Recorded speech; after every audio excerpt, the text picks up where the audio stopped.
You are listening to the Special Needs Children podcast with Chitra Iyer. Chitra Iyer is a parent of 25-year-old Shravan Iyer who has epilepsy, cerebral palsy and autism.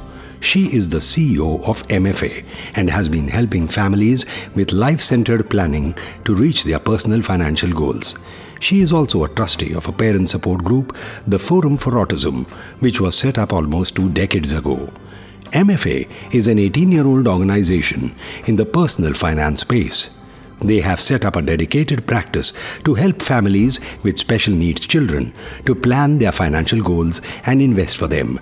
The thoughts shared here are a result of the discussion with parents, caregivers, siblings, and professionals regarding the planning of a person with special needs. Hello everyone, a big warm welcome to you on this expert series of my podcast for special needs children. Thank you so much for your time and agreeing to do this interview with me, dear Aditi. Thank you for having me over. You're most welcome. In this episode, we have with us autism advocate Miss Aditi Sowmyanarayan.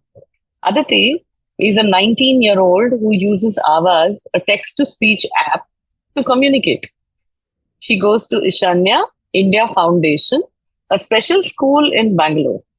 She's an award-winning writer and avid blogger who made waves with her fiction novella, With You Right Through, which won the Best Manuscript Award at the Author Awards Season 4 in 22-23.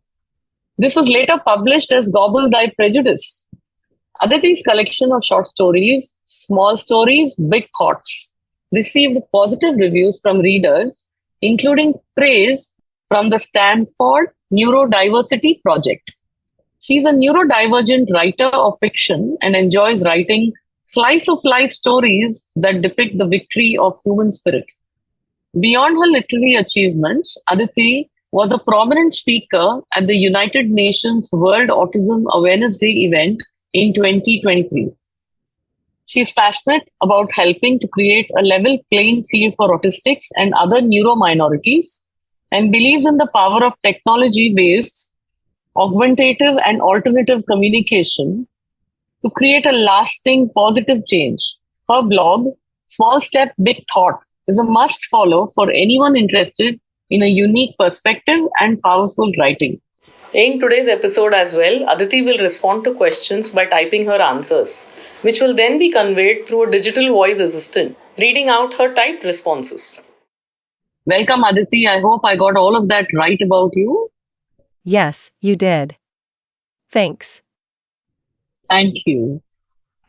So the first question coming straight to you is, Aditi, can you please tell us about your journey from your childhood into your teens till now as a famous writer and blogger?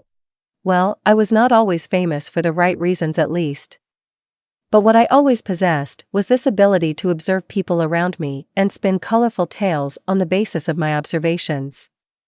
I, however, didn't possess an appropriate way to put these tales to paper since sensorially, I am not a big fan of writing with a pen. This changed when I was introduced to typing, first on Avaz, to communicate and then on the laptop. I first began by creating my blog page and uploading my blogs, and the kind of positive responses that I got from my readers encouraged me to get my work published. The rest, as they say, is history. Thank you so much, Aditi. This is lovely. You are really, when people come across and understand, read your stuff. I've been reading your blog. I've been listening to you on various webinars when you type. I just wanted to share with all our listeners here that it's not easy for Aditi. Her thoughts are moving at lightning speed, if I may say that, Aditi. Yeah, let us just say my brain is way faster than my fingers. Yeah, and she uses her fingers to type. So, what inspired you to start writing? And how has your neurodivergent perspective influenced your work, if I may ask? I have always been an avid reader. My reading has shaped my perceptions and has given me this strong belief in the power of the written word to reach out, connect, and make an impact in a way that nothing else can. Plus, As a writer, what you need is the courage to put your thoughts out there, and that fits well into my limited social skills scheme of things. So writing was an obvious career choice, especially because I love doing it. I think my autism has given me very good observation skills, which is such a prerequisite for being a good writer. Thanks again. Aditi, I wanted to check with you. As parents now, a lot of people don't, parents, therapists, professionals, everyone who is in the life of an autistic person usually don't presume competence at all. Do you have any thoughts on that? How did it happen to you? What have you faced? Let us just say that the default mode is to presume incompetence. Having said that, I have been lucky in many ways. My family is super supportive and is my rock. I was introduced to academic learning on the iPad when I was 7 since I struggled with writing. So I have, maybe as compared to most non-speakers in India, had access to ways to express my learning, and that surely helped. To ask you again, a little bit in terms of challenges that you've faced in your work, and how you have navigated these challenges, what would you say, How difficult has it been for you? In my capacity as a writer of fiction, probably marginally more difficult to find a traditional publisher to publish my short stories collection. My understanding of the space is that it is not exactly easy for any debutante 16-year-old writer to be signed up by a traditional publisher. It was probably slightly more of a challenge for me, but that changed when Bookosmia came into picture. I write content for initiatives in the neurodiversity landscape and have not had significant barriers working with the teams. I enjoy it, actually. It's wonderful that, you enjoy this so much and you've not faced that much of a, kind of, what should I say, anybody trying to come in your way, and actually people have encouraged you, so which is absolutely fabulous. My next question to you is, you're very passionate, Aditi, about raising awareness for non-speaking autists and alternative communication methods. How much is the acceptance there? Which are the various platforms you are trying to do this on? And do you like to share the stage with other advocates also? Absolutely. I think the awareness about what non-speakers can do, at least in India, is in infancy. I write about various facets of living with autism and AAC for Avaz, India Autism Center, Souls Arc, and Institute of Neurodiversity ION. I have also contributed to the book Talking Fingers, which is a collation of lived experience of Indian non-speaking autistics, besides of course presenting at the UN. I, along with Tarun Paul Matthew and Aniket Kadam, run a WhatsApp group for non-speakers from across the world called Silent Expressions. I have enjoyed all of this and hope to do more in the future. Yeah, Aditi, I actually completely enjoyed reading Talking Fingers. And everyone, those who are listening in, maybe people are going to reach out to me to check with you about how to join your WhatsApp group. And I just hope that many people would show interest. And I actually come back to you saying that, Aditi, now what do we do? Right? Also, in continuation with this question, I wanted to check with you. So you seem to have found your tribe of people, right, who are listening to you and fight for you. So how would you say, you're finding new friends?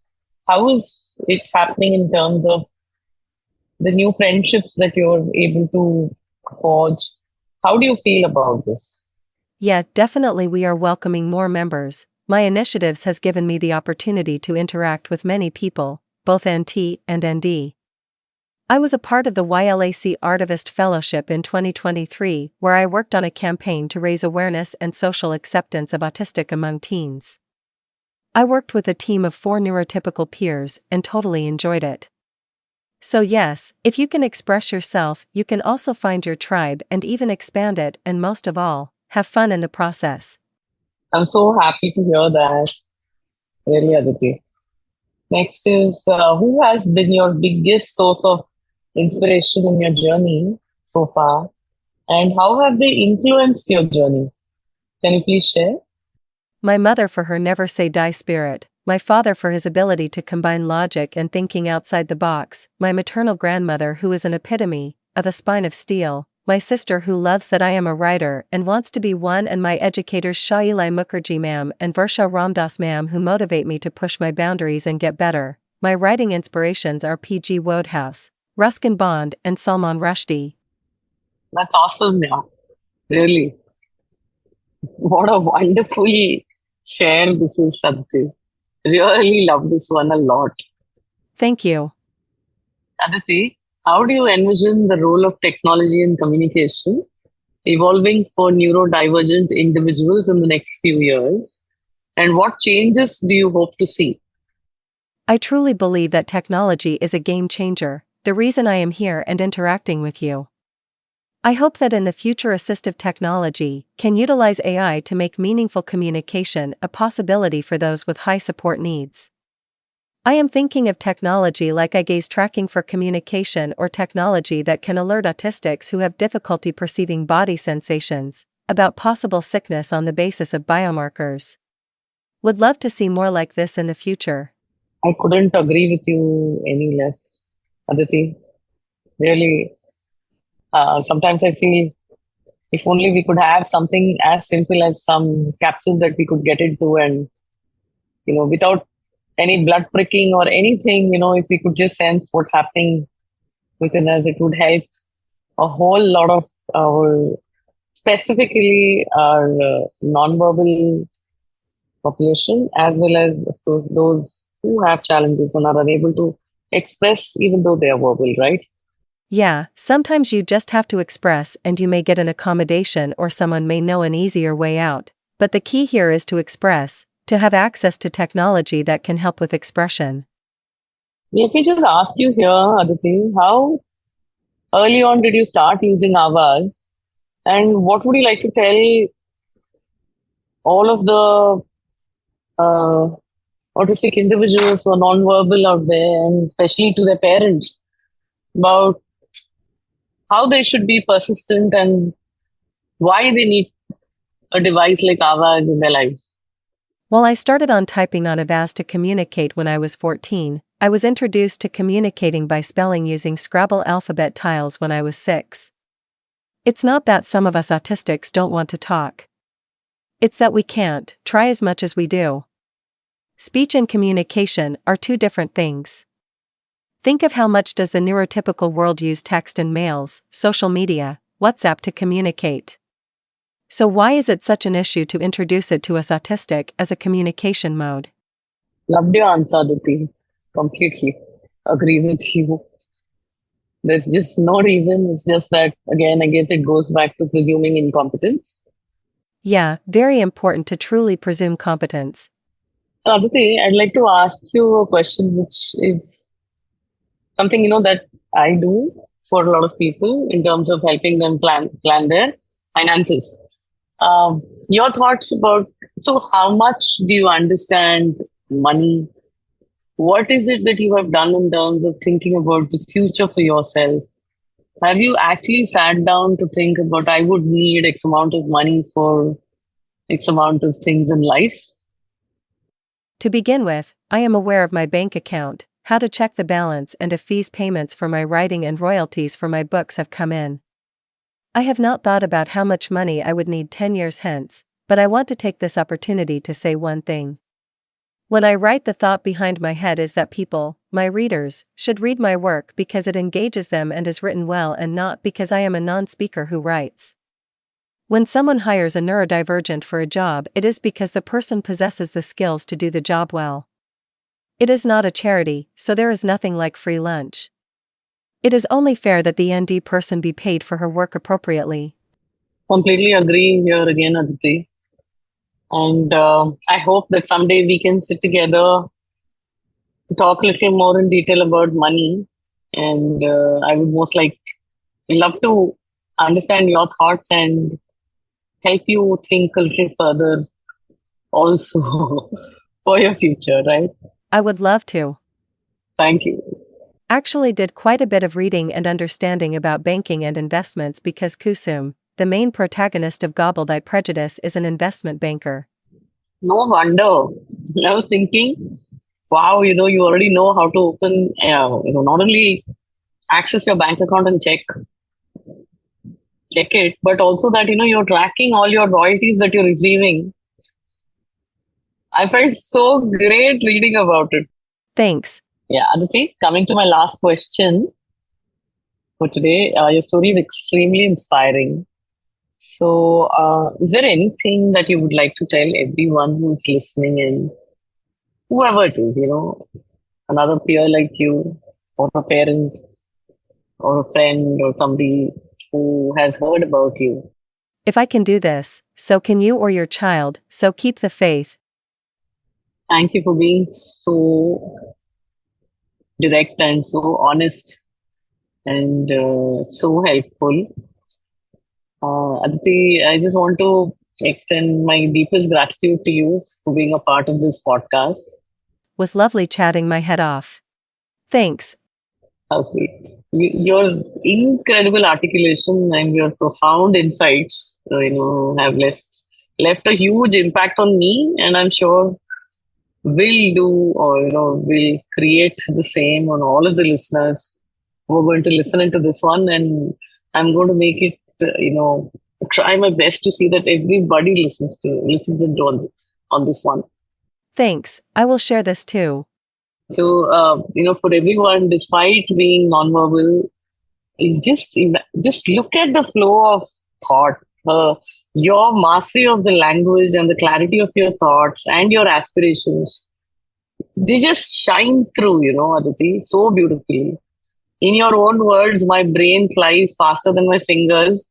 That beautifully captures the remarkable speed and depth of your thoughts, which you express so eloquently. Everyone listening in, she's done all of this only by typing with her two index fingers, and she's fabulous at it. I've seen how she doesn't make mistakes while typing. She's just superb. I just heard 19 years old, you've already written a book, you have your own blog, you're being invited by so many people to talk, and it's a moment of huge pride for all of us. And I'm so glad that you're showcasing your extraordinary talent, and you're doing it in such a fabulous, dedicated way. Your story and perspective are not only inspiring, but also, crucial in broadening the understanding and awareness about autism. Thank you so much for sharing your, the journey in depth, and I think you're doing way too much in terms of contributing to a more inclusive and a very empathetic world, Aditi. It was really an honor to have you on the podcast, and I look forward to staying connected and supporting your endeavors in any way that I can. It was my pleasure and looking forward to staying in touch. Bye. Lovely. Thank you so much. You were listening to the Special Needs Children podcast with Chitra Iyer, the CEO of MFA and a trustee with the Forum for Autism. If you find this podcast relevant and interesting, it will be great if you leave a review, share, like, and subscribe. You can also let us know if there is any specific topic that you would like us to cover. Feel free to email her on chitra.iyer@myfinad.com, or you can call her on 9833-785-892. That is 9833-785-892.